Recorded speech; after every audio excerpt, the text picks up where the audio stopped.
Baik, terima kasih untuk kesempatan yang diberikan kepada kami. Saya Afibahi dan bersama teman saya Fanti Iron akan memaparkan hasil penelitian kami yang berjudul Peran Orang Tua dalam Mengatasi Masalah Stunting di Desa Muda Kecamatan Klubagolit tahun 2019. Berdasarkan data Riskesdas tahun 2018, prevalensi stunting di Indonesia mencapai 30,8%, sedangkan menurut standar WHO, idealnya kurang dari 20% saja.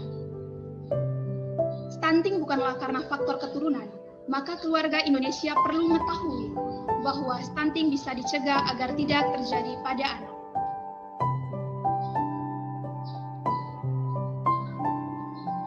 Alasan pengambilan judul. Kami mengambil judul peran keluarga dalam mengatasi masalah stunting di Desa Muda Kecamatan Klubagolit tahun 2019 karena kami berpendapat bahwa mayoritas faktor penyebab stunting berasal dari keluarga, yakni orang tua. Oleh karena itu, kami ingin membuktikan hipotesis kami tersebut.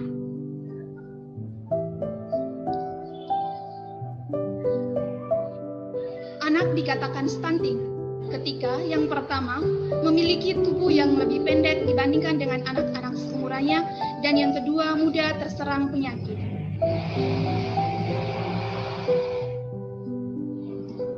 Akibat stunting, yang pertama kurangnya kemampuan dalam bidang intelektual, rentan terhadap penyakit, serta sulit untuk mendapatkan pekerjaan.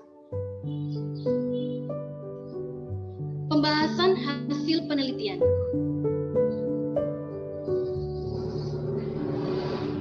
Berdasarkan penelitian angket, presentasi responden kelompok 1, yaitu kelompok yang terdiri dari responden yang memiliki anak yang stunting dan anak yang pernah stunting adalah 48% dalam diagram. Sedangkan responden kelompok 2, yakni responden yang memiliki anak-anak yang sehat adalah 52% dalam diagram. Perbedaan sebesar 4% ini menunjukkan bahwa peran orang tua sangat penting bagi tumbuh kembang anak, terkhususnya dalam hal mencegah stunting. Yang kedua, nilai angket dari responden yang ketiga, yakni responden dengan anak yang masih terpapar stunting, merupakan responden dengan nilai angket terendah, yaitu 48. Hal ini dikarenakan kurangnya peran ibu sejak umur 8 bulan dan ayah sejak umur 1 tahun 7 bulan. Hal ini dapat kami simpulkan berdasarkan hasil angket dan dari juga hasil wawancara.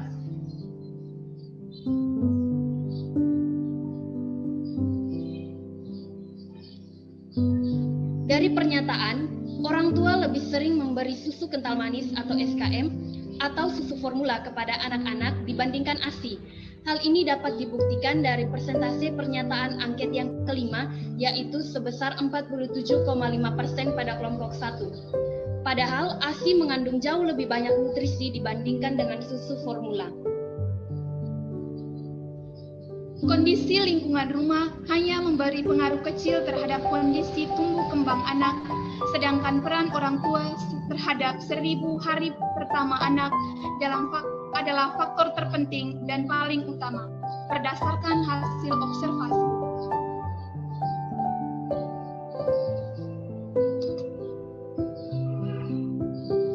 Peran keluarga, terkhususnya orang tua, memang merupakan faktor pertama dan paling utama dalam hal mencegah stunting. Orang tua haruslah mulai mengatur pola asuh anak sejak dari awal kandungan dan sampai pada usia 2 tahun, karena pada usia inilah kesempatan orang tua untuk mencegah terjadinya stunting pada anak.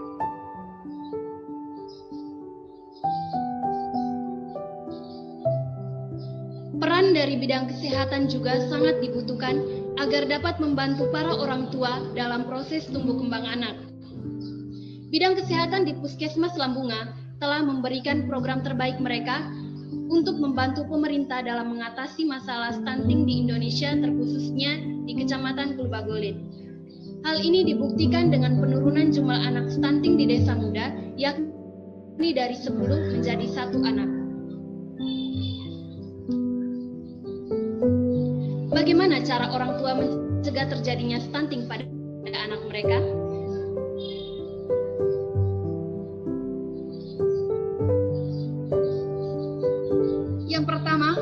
mengkonsumsi tablet tambah darah yang dibagikan pada remaja putri.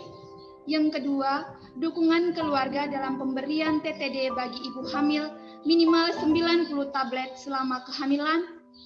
Yang ketiga, ibu hamil wajib mengonsumsi makanan bergizi dan mengikuti pemberian makanan tambahan yang dilaksanakan oleh puskesmas atau desa bagi ibu hamil dengan kondisi gizi kronis.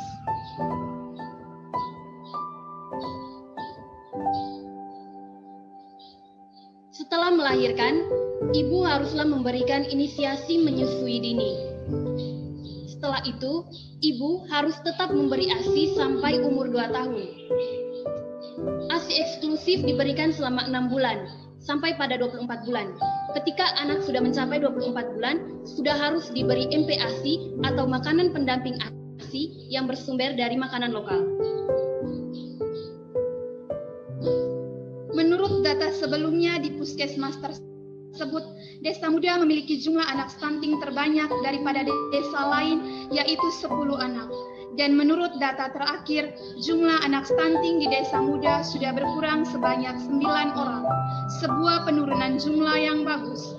Seorang anak yang masih dikatakan stunting tersebut disebabkan oleh kurangnya peran orang tua. Bidang kesehatan yakni puskesmas sudah berusaha maksimal untuk mencegah stunting. Mereka sudah mulai bekerja sama dengan berbagai sektor, melakukan program berobat cinta yakni memberi makanan bergizi bagi anak-anak stunting setiap minggu. Mereka juga melakukan intervensi sensitif yakni di mana dinas kesehatan bekerja sama dengan sektoral seperti dinas pertanian. Ada juga intervensi spesifik, yaitu peran dari dinas kesehatan sendiri dalam pemberian IND, TTD, dan sosialisasi. Yang terakhir, kesimpulan.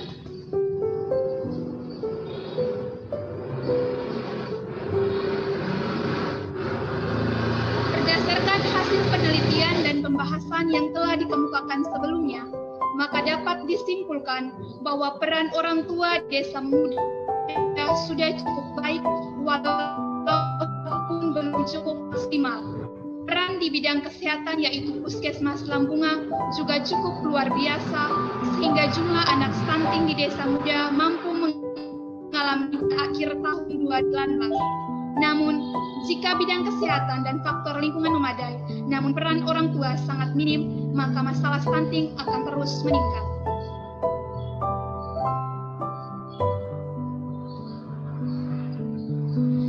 Mari bersama keluarga Indonesia kita cegah stunting.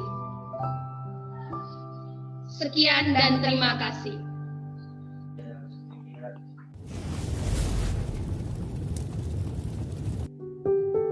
Pertanyaan pertama, apa pendasaran bahwa keluarga adalah faktor utama penyebab stunting?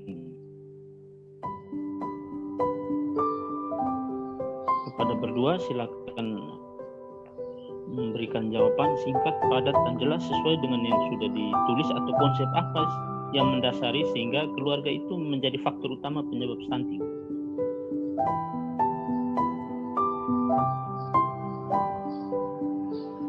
Kalau menurut kami, karena orang tua berpegang menjadi andil penting dalam hal pola asuh anak, sehingga apabila pola asuh pada anak tidak dijalankan dengan baik, maka akan mengakibatkan seorang anak bisa mendapat gizi yang buruk atau bisa juga stunting. Pola asuh anak itu yang dimaksudkan supaya dikonkretkan itu adalah apa saja, sehingga dia bukan hanya responden yang ke berapa itu yang pergi studi dan apa, tapi apa saja bentuk pola asuh anak itu, sehingga kemudian dari pola asuh anak itu mungkin dari responden 1, 2, 3 atau berapa, atau yang idealnya pola asuh anak yang bagaimana supaya stunting itu bisa teratasi, itu yang dimaksudkan.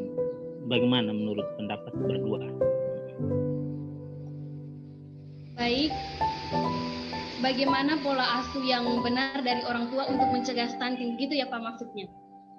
Ya, itu yang dimaksudkan. Nah, Baik. silakan. Jadi ada 3 tahap, yaitu masa awal, langkah pertama. Langkah pertama sebenarnya sudah harus dimulai dari seorang remaja putri. Dari bidang kesehatan sekarang juga kan sedang pemberian TTD kepada remaja putri. Nah, itu salah satu tujuannya agar remaja putri tersebut tidak terkena anemia, sehingga saat remaja putri tersebut sudah menjadi seorang ibu, gizi anak juga terjaga. Itu untuk langkah pertama. Langkah kedua yaitu selama kehamilan. Selama kehamilan juga seorang ibu hamil harus mengkonsumsi tablet tambah darah, minimal 10 tablet tambah darah. Lalu ibu hamil juga harus selalu mengkonsumsi makanan bergizi. Dan ketika seorang ibu hamil tersebut mengalami keadaan gizi buruk, maka dia juga harus menerima PMT atau pemberian makanan tambahan. Lalu langkah yang ketiga yaitu setelah kelahiran. Seorang ibu setelah melahirkan bayi harus memberikan inisiasi menyusui dini. ASI eksklusif harus diberikan selama 6 bulan. Setelah 6 bulan sampai 24 bulan harus memberikan MPASI atau makanan pendamping ASI.